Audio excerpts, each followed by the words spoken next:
and sort of walk through the history. In the span of 2 years, the Supreme Court decided 2 landmark Second Amendment cases. District of Columbia versus Heller, 2008, held that the Second Amendment guarantees an individual right to keep and bear arms that is not connected to militia service. And McDonald v. Chicago, 2010, applied this right to the states through the 14th Amendment. The precise holding of both cases, however, was limited to the issue of whether the federal and state governments could prohibit the private ownership of handguns inside the home. Heller and McDonald did not address the other question, the broader question: does the Second Amendment apply outside the home? Over the ensuing 12 years, the lower courts divided on this question, and the Supreme Court more or less turned every single case away. But finally, in 2022, the court decided New York State Rifle and Pistol Association versus Bruin, that's B-R-U-E-N, Bruin, and the court held that the Second Amendment does protect an individual right to carry a firearm outside of the home. All right, so let's talk about the facts of the case. Brandon Koch and Robert Nash were law-abiding citizens in upstate New York, and they were members of the New York State Rifle and Pistol Association. They both wanted to carry a handgun outside their home for self-defense. But New York required more. Specifically, applicants needed to demonstrate they had proper cause, that's a key word, proper cause to carry a firearm. Koch and Nash had to show a special need for self-defense that was distinguishable from that of the general community. It was not enough to show that they lived in a high crime area or they had a need for a gun, rather to show evidence of particular threats, attacks, or other extraordinary dangers to personal safety.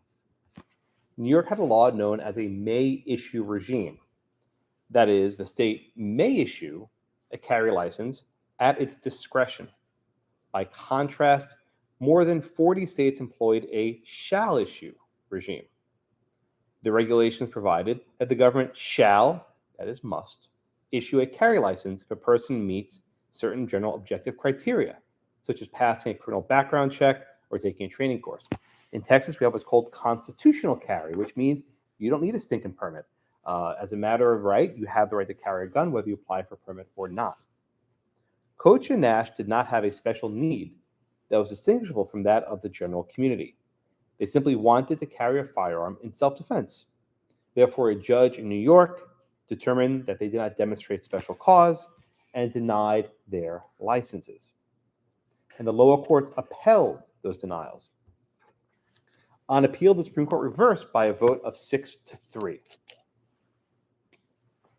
Justice Thomas wrote the majority opinion, which was joined by the Chief Justice and Justices Alito, Gorsuch, Kavanaugh, and Barrett.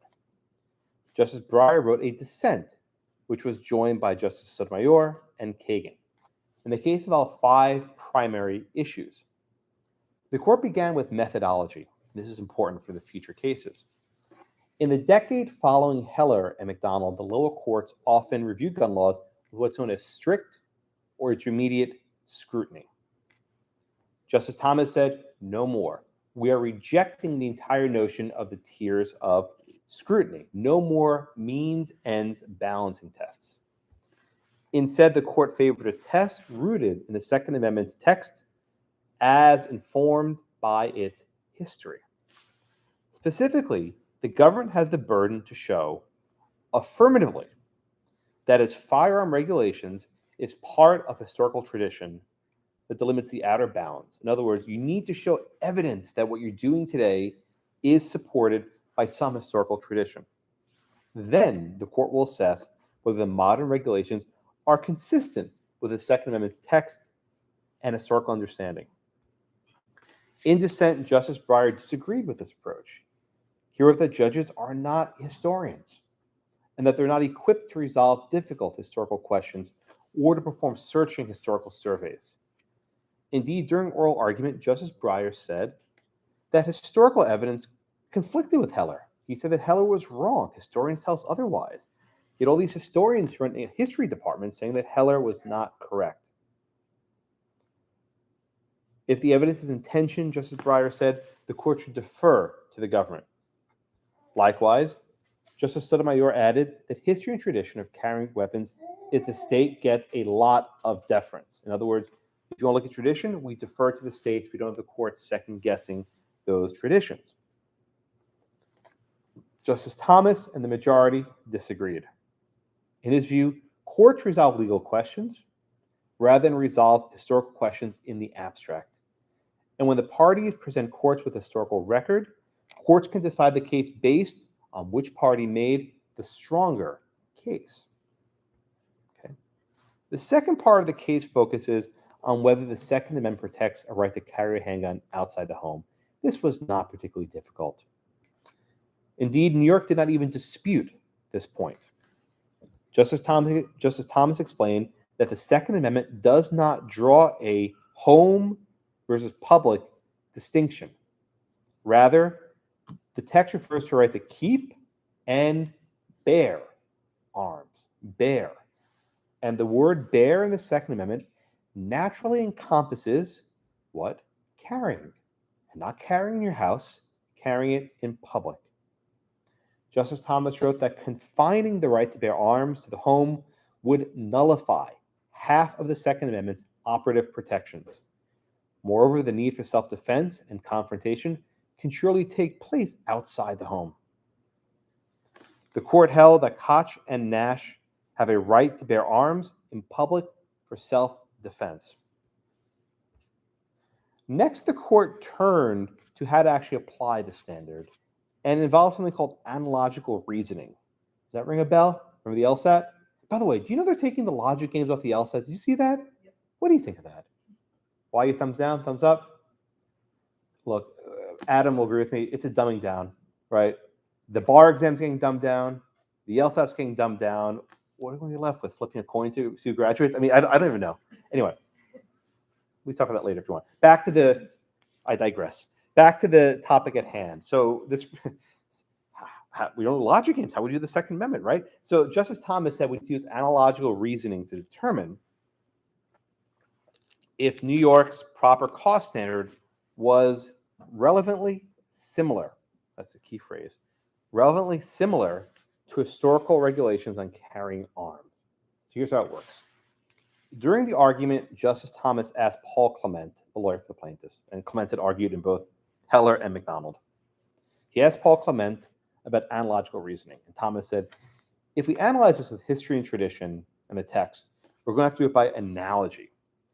And Thomas asked Clement if he can give me a regulation history that would form a basis for legitimate regulation today, right? What do we analogize New York's law to? And again, what did New York do? They said you can only carry a firearm if you show some special need that you have to have a gun beyond just the need for self-defense.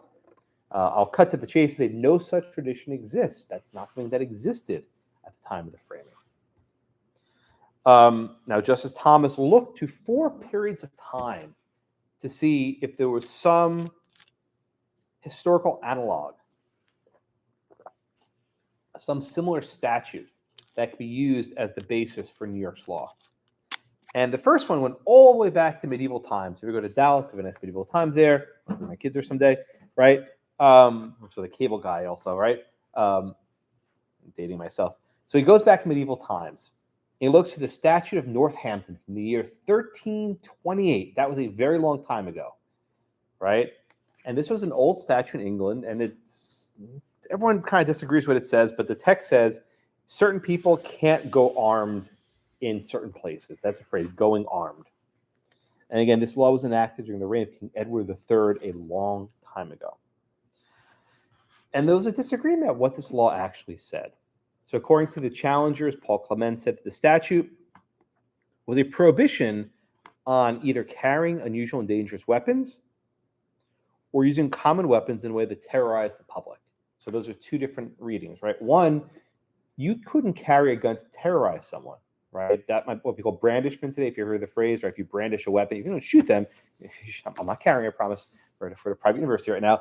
But if you show someone your gun, you're brandishing, you're doing it to terrorize them. Or perhaps you're carrying some dangerous and unusual weapon that's not in common use. So that's how the plaintiffs read it. But there's another way to read the statute. Barbara Underwood, who was a New York Solicitor General, countered that carrying a gun would, per se, by definition, terrorize the public. She said that guns were automatically deemed to be offensive weapons, and thus carrying arms was always prohibited, always. Okay? Ultimately, the Supreme Court agreed with Clement and determined that the statute of Northampton only prohibited bearing arms in such a manner as to spread terror among the people. Right? It was about terrorizing people. So we jump ahead, right? And we ask ourselves, what were the laws in effect during the American colonies and the early republic? Well, curiously, excuse me, one of those statutes was the Statute of Northampton. A couple American states had actually adopted it. There's no evidence they were actually enforced. Okay? And there was little evidence that there was any regulation of public carry by the general public. It was a new nation. They had other things in their mind. They weren't regulating public carry. Sorry, I went down the wrong pipe. Okay, we jump ahead. Prior to the Civil War, antebellum America. Now, there were some restrictions on public carry. But Justice Thomas explained that none of these restrictions imposed a burden on public carry that was analogous to New York's law. At most, the manner of public carry was subject to regulation, but the states did not prevent law-abiding citizens with ordinary self-defense needs from carrying arms in the public. And that's the key point. How similar were the regulations at the time to regulations in effect in New York? And Thomas says they're not similar enough. You know, look, if we're going to take logic games off the LSAT, people can't do this stuff anymore. They won't know how to make analogies. We're all screwed, right? The Second Amendment's dead, right? But this is a very useful tool for lawyers to use. We're in trouble, Adam, right? Let's jump ahead to after the Civil War. Now, after the Civil War, there were a lot of gun control laws. In fact, most of the American gun control laws actually started in southern states.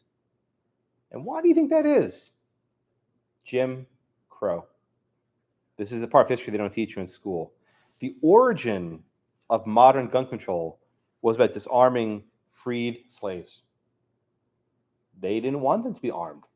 They wanted the Klan to have the monopoly on violence. And if you look at most of the laws from this time, they were either targeted directly at black people, or they were at least facially neutral, but enforced exclusively against the freedmen. When a lynch mob came up, they don't want people firing back. Okay? And Justice Thomas said that these racist Jim Crow laws were not reliable evidence of how the right to bear arms was understood. In other words, everyone else had this right, except for the freedmen. That's not a definition of the right. Indeed, if you want some evidence, which is not a good place to cite, but it's Chief Justice Taney's opinion in Dred Scott. You all read Dred Scott, right, in con law. Did you read the entire opinion? Probably not. It was long. But if you read the entire case, Did they make you read the dissents? No. No. What are you learning? This is the problem. This is that's why People actually didn't believe what Taney said at the time.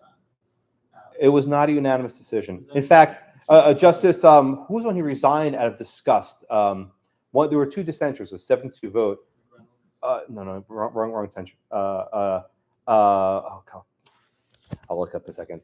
One of the dissenters was so adamant about the Dred Scott decision, he actually resigned from the court in disgust. McLean, not the wrong Mick. Yeah, McLean, he resigned from the court anyway. But if you read Taney's opinion, he makes this one argument that, again, they don't teach you in law school, but it's in my common law book. And Taney said, black people cannot be citizens.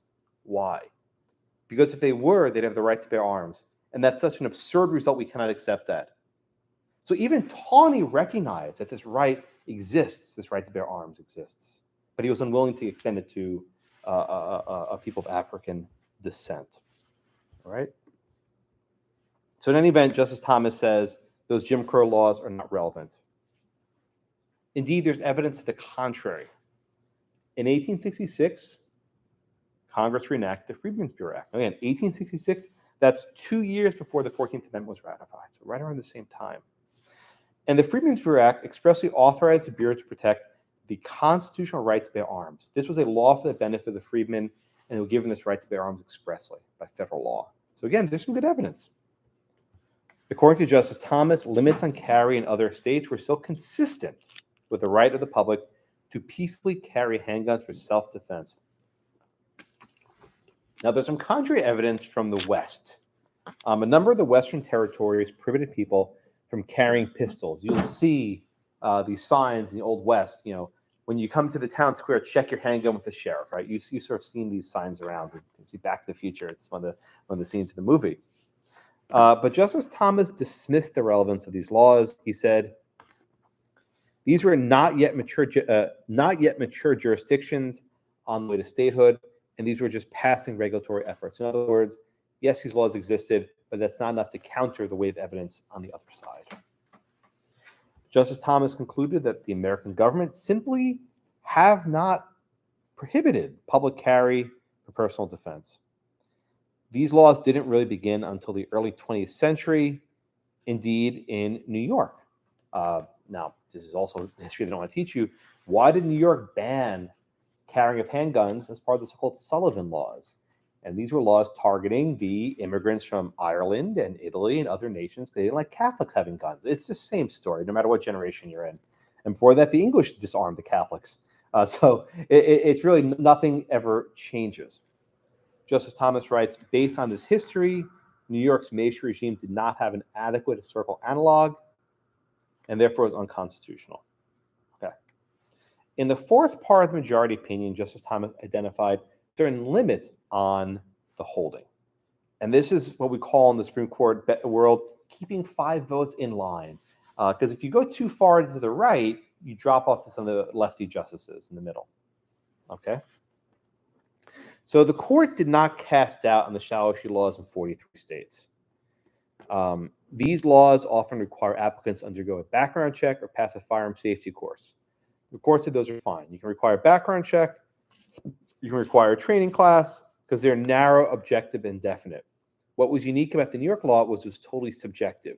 If you were friends with the sheriff, okay, you're gonna get your permit, right? If you were a celebrity, okay, you're gonna get your permit in New York City. But if you're a regular law-abiding citizen without any special privileges, you're not getting your permit. But the court counseled that these regimes may be unconstitutional if put towards abusive ends. For example, lengthy wait time and exorbitant fees. So I'll jump a little bit. We've seen in the wake of Bruin, states try all manner of resistance. In some jurisdictions, you have to wait months to get your permit. I don't think that's going to fly. Some jurisdictions have charged hundreds of dollars per year to just renew a license. Again, that's not the cost of the license. The license costs a few dollars for a piece of cardboard, right? That's not an expensive.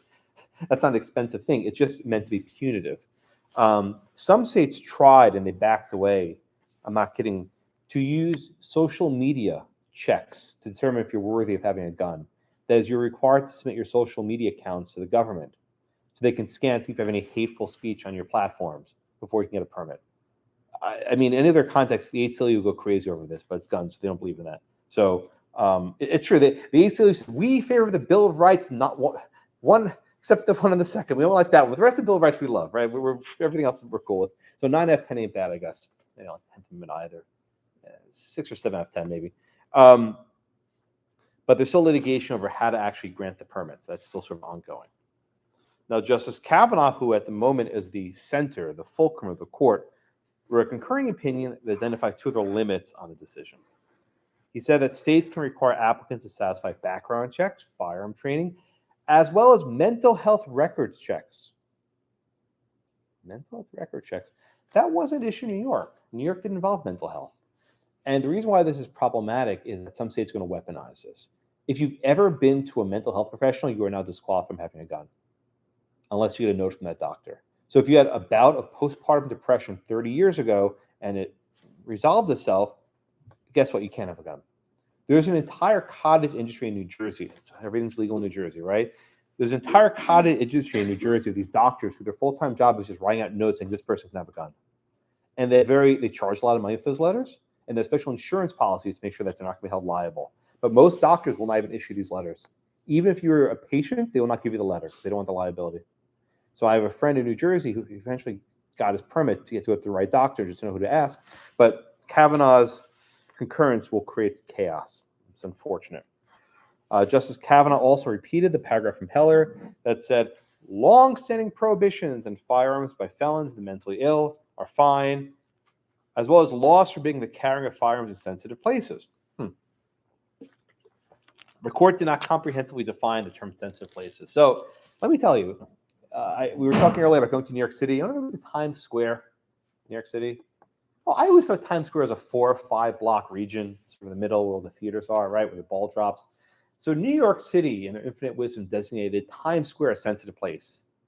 It was like a 30 square block area, right? The entire chunk of the middle of Manhattan, you can't cross the damn island without going through this area. It was considered a gun-free zone. No, that's people carrying lawfully. If you illegally, you can be fine, right? You'll have plenty of guns in that area.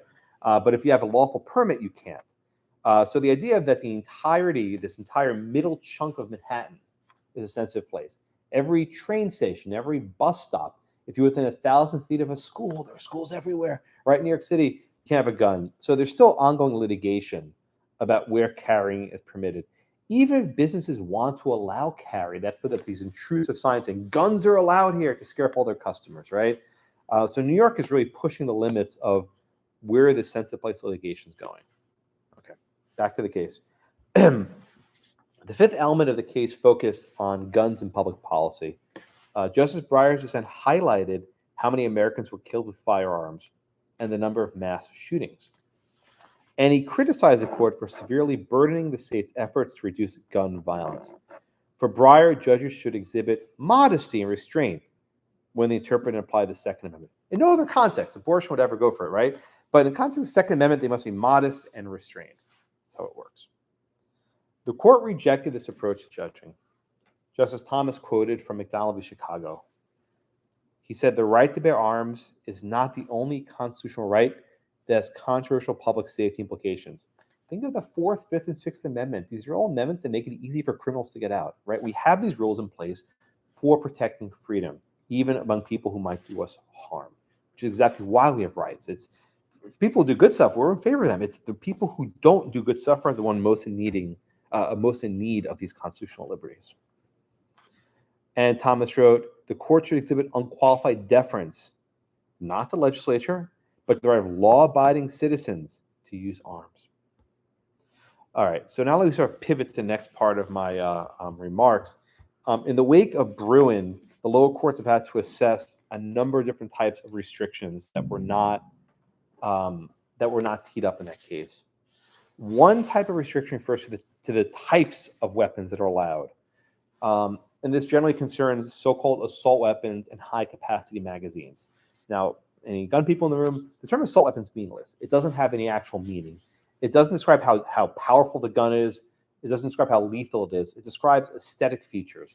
That is, if a gun has a thing you can put in your shoulder stock, make it a little bit easier to carry, or if it collapses so you can maybe fold it up, or if there's my favorite, the bayonet lug. Who the hell needs a bayonet, right? But if you have a little lug on the end of your rifle, they can attach a bayonet to, right? These are the features that make it called an assault weapon. It's just about how it looks. It's not about how powerful the gun is. A number of states have tried to ban these and actually phase them out. There's litigation in the Ninth Circuit upon this. It'll never get to a conclusion if the Ninth Circuit has its way. But I am not optimistic. The court says the assault weapons are covered. Because I think the court will say, oh, those are dangerous weapons, and they'll just be done with it. The next area of litigation concerns sensitive places. I have this language saying that you can restrict the right to bear arms in so-called sensitive places. If you're in New York City and you want to carry, walking from block to block is basically like a minefield, because you might step into a sensitive place and not know it. And it's a strict liability offense. And if you happen to walk on the wrong side of the street, and you have a firearm with you and you get busted by the police, you are now a felon. You will maybe not go to jail for a first-time offense, but you'll never have a gun the rest of your life. And so the way these laws are designed is to just discourage people from carrying at all. Now, in Texas, you leave your gun locked in your trunk. Yeah, in New York, nobody has a trunk because no one has a car. You can't drive anywhere because it's an awful place to live. I'm sorry, I'm from New York, right? But it's a very hard place to live, right? There are no parking lots. Most parking lots probably ban carry also. So it becomes functionally impossible to have a gun in Manhattan. In upstate New York, it's perhaps a bit easier, but you're actually seeing a lot of these sheriffs sort of drag their feet and take forever to grant these licenses. So there's a lot of litigation. Another sort of area that's come up that's not expected is houses of worship. In New York, it is illegal to carry in a house of worship, even if the house wants the guns. So let's say you have a smaller church or synagogue and they can't afford a private security force and they ask their members to carry. You cannot do it. It's against the law, period, end of sentence. And a number of groups have actually brought RFRA, Religious Freedom Restoration Act challenges, and RLUIPA challenges as well. And the courts have sort of just brushed those aside. Even though Bruin was decided, about a year and a half ago, the lower courts haven't really gotten the memo. They're kind of just pretending that nothing's changed. So the laws have more or less sort of been an equipoise since Bruin. Now, the big case, and the case before the court this term, is perhaps the worst possible case to be at the Supreme Court. And it's called the United States against Rahimi, Rahimi, Rahimi. So who is Zaki Rahimi? He was a guy in North Texas who beat his girlfriend. I think he broke her either collarbone or a vertebrae. He beat her very badly. He also shot at people, and all in the span of about a week or so. He was a bad dude. His girlfriend goes to court and obtains what's called a domestic violence restraining order, DVRO, domestic violence restraining order. Now, a DVRO does not require a conviction. It does not require an indictment. It does not require proof beyond a reasonable doubt. All it requires is basically going to a judge and proving more or less preponderance that this person poses a threat to my safety. And in fairness, Rahimi probably did pose a threat to this woman's safety. He in the span of a week, he beat her up pretty bad.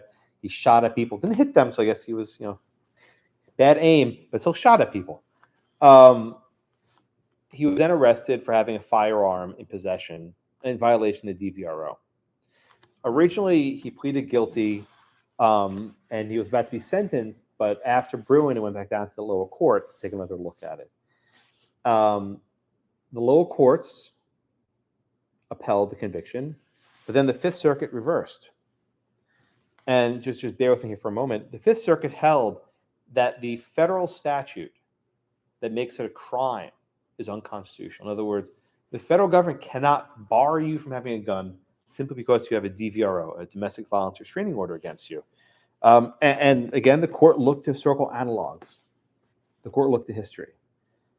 When the Constitution was ratified in the 1790s, and when the Second Amendment was ratified in 1791, was there a provision of law that allowed you to disarm a person who has a DVRO? Well, the idea of domestic violence didn't really exist in the 1790s. Indeed, when the Constitution spoke of domestic violence, it was talking about insurrection, right? That's how the term's actually used. Now, there is some history that people who abused their wives in certain fashions were actually charged with crimes and the like. So there was some analogs of domestic violence, but we didn't have the idea of this restraining order. So the Fifth Circuit said there is no analog, there's no historical support for this.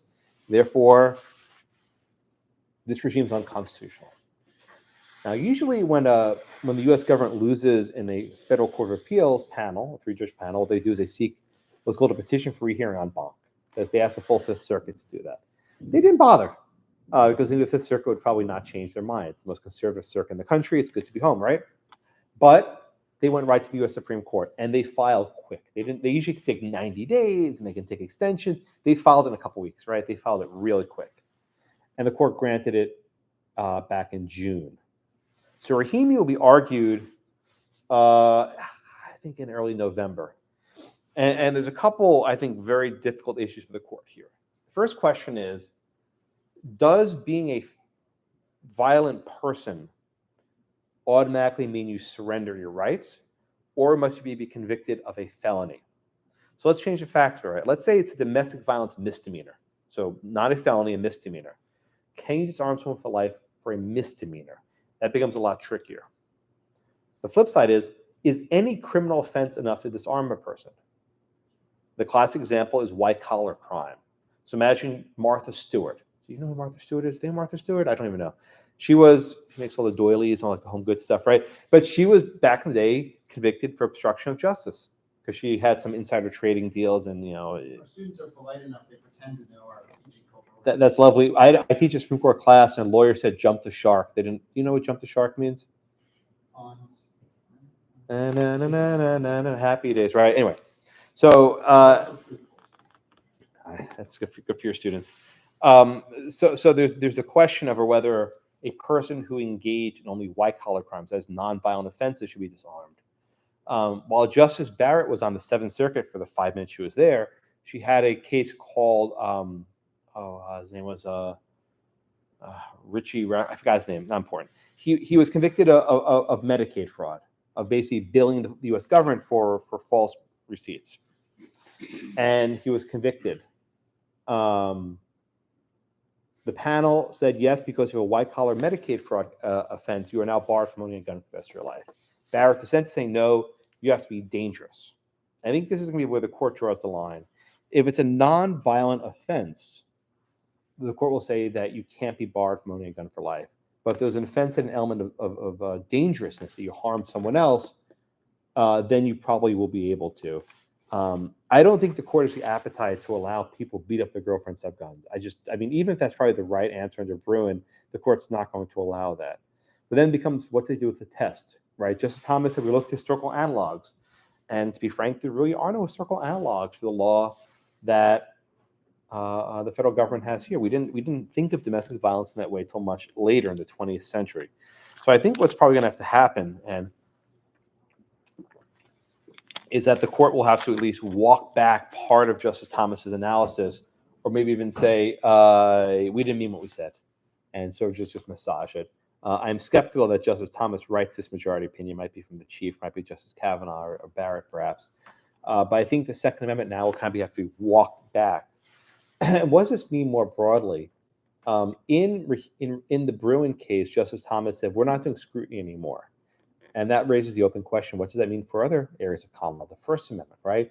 Will the court move away from tiers of scrutiny in other areas of constitutional law? If the court gets cold feet on scrutiny after a year and a half, I think the entire enterprise is going to be very short-lived. So I think the court will, even if they might say we're doing history and tradition, they'll do some sort of balancing test and sort of go back to what Justice Breyer wanted all along, where the court sort of balances the public good with the right to bear arms and then how it can harm the public. But that's all I have. I don't want us to keep too much of your attention, but thank you so much for your attention. I welcome your comments and questions. Thank you.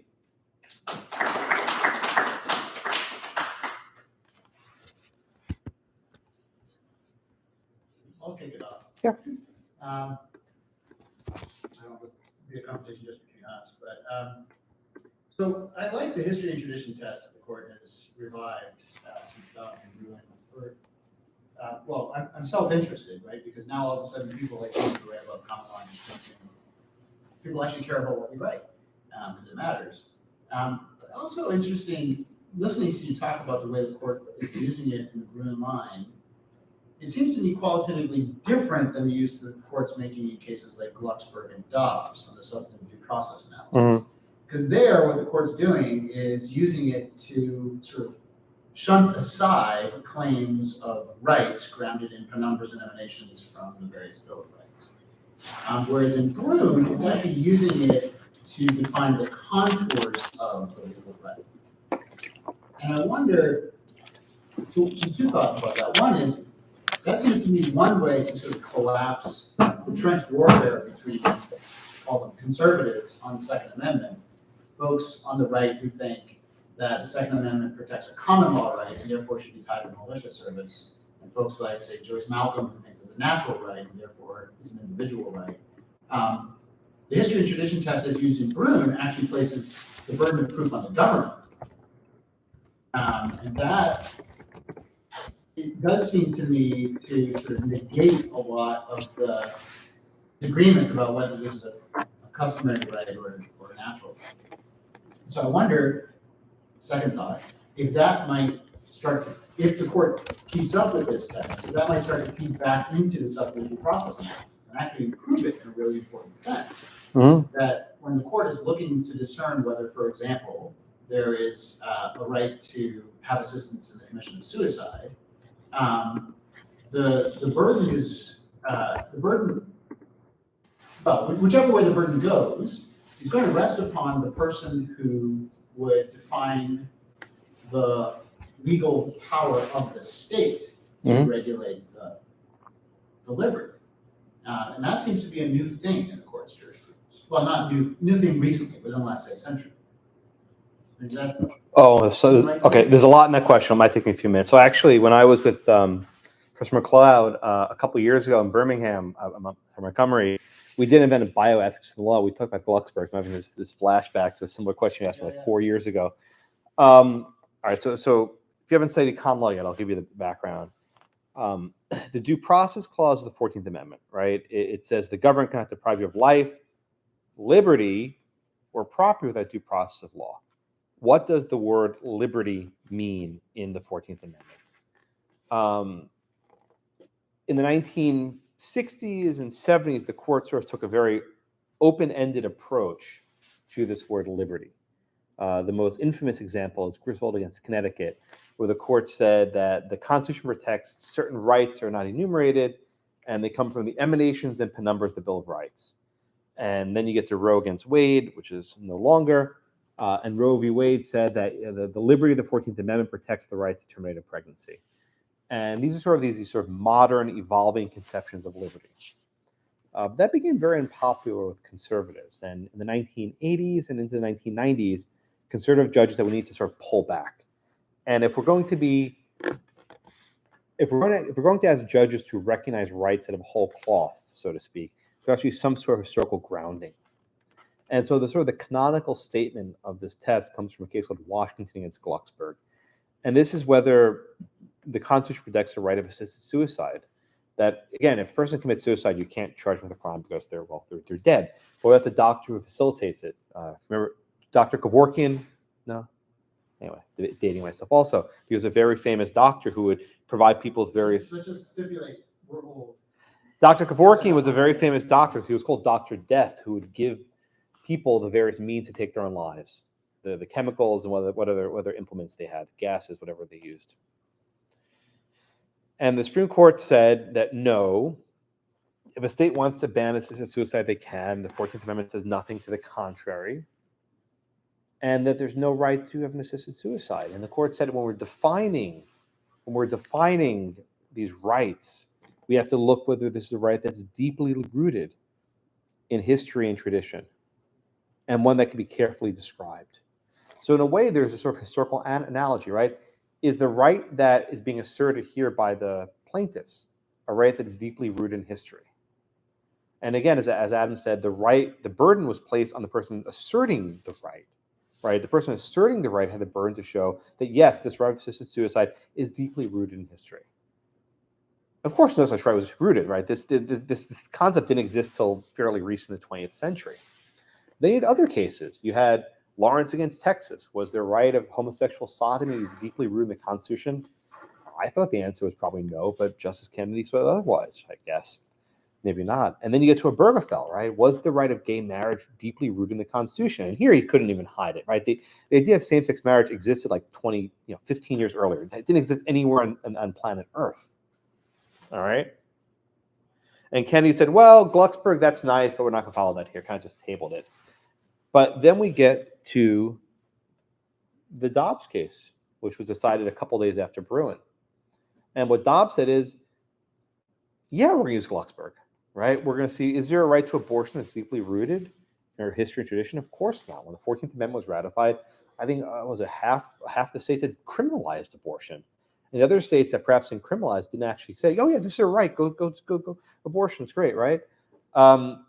So the Glucksberg test seems to be the statement of the court as we speak about defining whether a right exists. And again, the burden is placed on the individual to say, prove to us this right exists. It's not the state's burden. Okay, flip to the Second Amendment. In the Second Amendment context, it's almost the opposite. The burden is placed on the government. The government has a burden to show that their law is supported by history and tradition, right? And again, it's very hard to satisfy the Glucksberg test for the plaintiffs because if some right is deeply rooted, it's probably going to be protected today, right? If this is a deeply rooted right, you're going to have it. Likewise, I think it's going to be hard for the government to show that their laws are supported by history and tradition. Why? Because the framing there weren't many gun laws.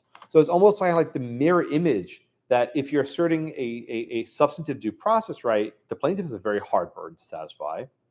And if someone's asserting a Second Amendment right, the government has a hard burden to satisfy. Now, perhaps we can reconcile them by saying substantive due process is made up, so that's why we put a very high burden on the plaintiff, whereas the Second Amendment's enumerated. It's right there in black and white, and we can make it an easier lift.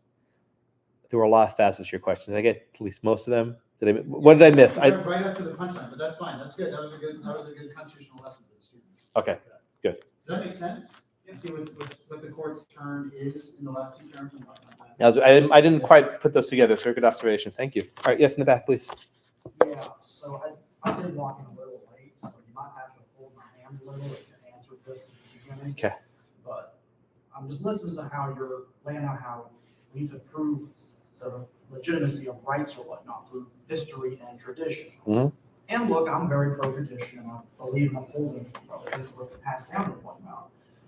But how do you reconcile that in a constitution like ours that is a documented constitution? A genuine common law constitution would be something like in merry old England, where things become right by virtue of passage of time. Mm-hmm. That's not how it works in our constitution. Something is a right because it's said so, and it's defined as such. So why, again, 1L, I might be asking dumb. You're asking a good question. But why do we need to try and do this whole reconciliation thing between common law tradition and rights that are by function documented and enshrined that way? All right, so you're asking actually a very good question. Okay, so it's always a sort of troika, right? A trilogy to be at St. Mary's, right? Trinity, perhaps, right? It's text, history, and tradition. I get text, right? Text is easy. We have a written constitution. It's in my pocket, right? I can read what the Second Amendment says. Text, okay. History, okay, that makes sense, right?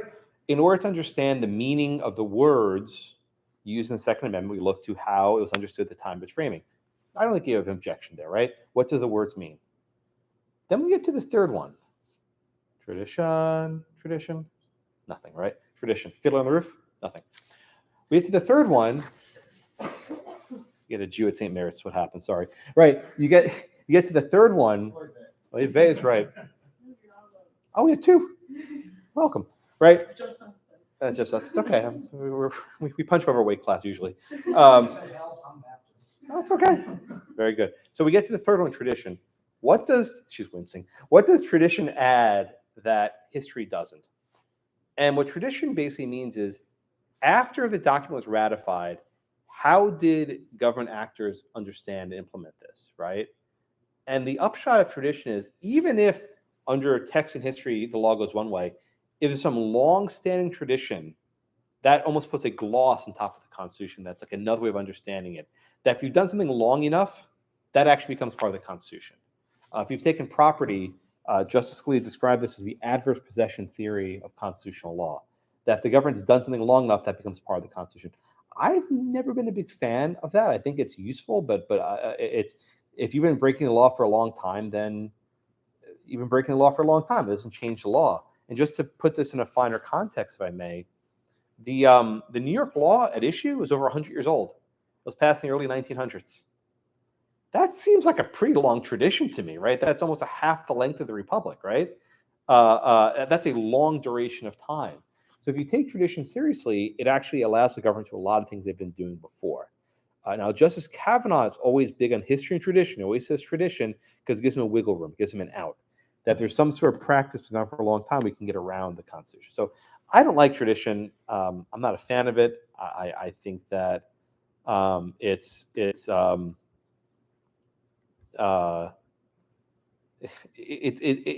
originalism. I don't know what it is, but it's sort of gained cachet among Justice Kavanaugh, among others. It's a Burkean level of conservatism. And again, I appreciate it in the abstract, because again, I'm a traditionalist. I believe that. It's just, again, it seems like the way the court is working in makes it opposed to originalism, as you say, using the text as it is.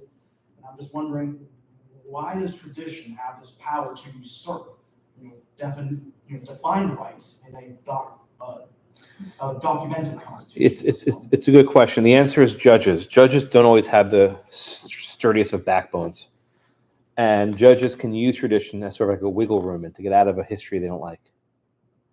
Why did Heller say that there's a long-standing tradition of having people of banning carrying in sensitive places? Because they said, well, we don't want to upset the apple cart. If there have been bans on public carry in sensitive places and schools and the like, we're not going to change that. So it's like the court saying, we're going to change as little as possible as we can, but still give you a little bit of rights. And that's sort of the upshot of what, I think it moves. And that's been sort of the upshot of what Kavanaugh's favored. So I'm not a fan. Good question. What other questions we have? Okay. So what do you? This is a two-part question. So first, what do you think will be the end result of this case before this? Rahimi? Mm-hmm. Because to me it seems like the argument's very, very weak. That I don't know much about like domestic violence restraining orders, or what type, since it's not a final judgment or there's no conviction, right? Right. So like, or does it violate any other Good question. constitutional right? Obviously, they're arguing it under it's violating this right, your right to keep and bear arms, but does the DVRO, I guess, restrain other constitutional rights, and has that ever been questioned, or have those ever been litigated before? Right. So the question was, the DVRO is somewhat at odds with due process, right? Because you're basically denying someone the right to denying someone their right without a full hearing, without a full evidentiary hearing, without any sort of conviction. That's not a question presented in this case directly, but I do think it sort of comes up in an indirect fashion. Specifically, if this is a DVRO that lasts for an extended period of time without a hearing, that might go on for too long. Maybe a DVRO that's in a shorter duration might be more acceptable. The related issue is what's called a red flag law. Have you heard of these red flag laws? And these vary wildly by state, but the thinking is, if you know someone who has a gun and you go tell a judge, I think they might be a danger to themselves or someone else, the judge can actually issue an order, what's called ex parte. There's that hearing from the party first, and basically seize the gun, and then becomes the burden the individual to reclaim the right. And let's say the person doesn't have a lawyer, they don't have money, they're homeless, whatever, they're not going to get their gun back. And this can go on for years. So I think a lot of these red flag laws have serious due process issues beyond even the Second Amendment. But to actually answer your question, to actually give my prediction of where the court will come out, I just don't think Justice Kavanaugh, after all he went through, hold my beer, right, can rule in favor of the domestic violence bad guy. I'm sorry, it's crass. I just don't see it. And like if you have a DVRO against you, you're considered a violent person. But you are? What other types of legal, I guess, issuance would make you like a violent? Is that the only category? Well, what's unique about the DVRO is it doesn't require conviction, right? There can be lots of restraining orders, like in business, that you can't move property that's under a lien, right? I mean, a restraining order is not necessarily bad by itself, but one that's issued, imagine an order to prevent someone from stalking someone, right? You can't come within so many feet if, let's say, you're accused of child abuse. You can't be in the presence of children if you're a sex offender, right? There are lots of types of restraining orders that involve violence, and I can imagine the court writing this to apply to many of those. But the key point is, I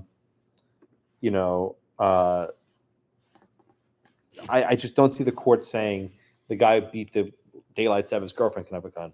And even if the Fifth Circuit probably got Bruin correctly, which I think they probably did, that doesn't mean the opinion stands up. Yeah, again, this is not the case that Second Amendment advocates wanted. Second Amendment advocates wanted the case with white-collar Medicaid fraud. You stole food stamps. Oh my goodness, the horrors, right? You submitted false receipts to the U.S. government to get reimbursed on Medicaid. That's the case you want, not the guy who beats up his girlfriend. The government, this is the case they want because it's the worst possible facts. Is my hand somewhere here? Yes. So with the domestic violence restraining orders, theoretically, you could be accused of some sort of violent thing and have a restraining order levied against you, but you're not charged with a crime, so that you don't have to be provided an attorney and you don't have a hearing. So aren't you also losing your procedural due process because you're not granted an attorney to do? Right. Don't quote me on this, but I'm pretty sure there's no right. I don't know if there's a right to counsel in a civil DVRO hearing. It's not criminal. There's no indictment. There's no criminal process. So there's no jury for sure. So I'm pretty sure I'm right. Constitutional, right? There might be a statute. Yeah, there might. That's why I'm sort of hedging. I don't know if the state provides, but I think in Texas the answer is probably not. Just guessing here.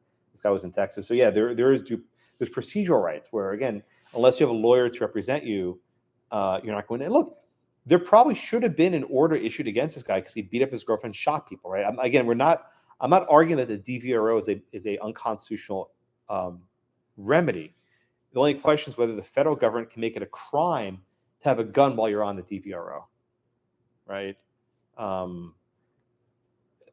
Maybe there's some additional procedures that have to be at issue if you are losing gun rights. Just give another analogy, perhaps, we like analogies today. Let's say you're a sex offender. Not you, but let's say a person's a sex offender. One is. Thank you, Mr. McLeod. Right, let's assume a person is a sex offender and they downloaded from the internet pornography, child porn. What if the remedy from the court is you can never use a computer ever again, or you can't use the internet, or you have to put a filter on your phone, right? Or let's say that someone engaged in threatening behavior on social media, and part of the remedy of the court order is you cannot use social media to threaten someone. You can't use text messages or chat or whatever else. So there are instances where someone has their First Amendment rights, their free speech rights violated in order to not harm someone else. But I think there has to be certain procedural protections in place to ensure this is limited and narrowly tailored, and preferably following from an actual conviction and not just a matter of an ex parte hearing. Josh, is there a way, so assuming the opinion would not be assigned to Kavanaugh but someone else, say Alito is a big fan of Federalist, is there a way to cut this a little more finely and say whether or not the states would have the power to enact such a law? Congress doesn't. Because in an original understanding of the Second Amendment, it is declaratory of Congress's lack of competence to govern things like domestic violence. And well, I think the way that you might square that circle, if I could, you have class now? We have class at 1:30. Okay. I'll just answer Adam's question. So I think the way to square that circle is to say there's a poor map between the federal statute and state law, and you can't have an omnibus blunderbuss. In other words, federal law would have to say, you are disarmed if there's a DVRO that provides you XYZ procedures. You can't just say that whatever procedure the state cooks up is enough. That might be a way of doing it. All right. Thank you for the people remaining, and I will see you. Thank you so much. clap loudly, I mean,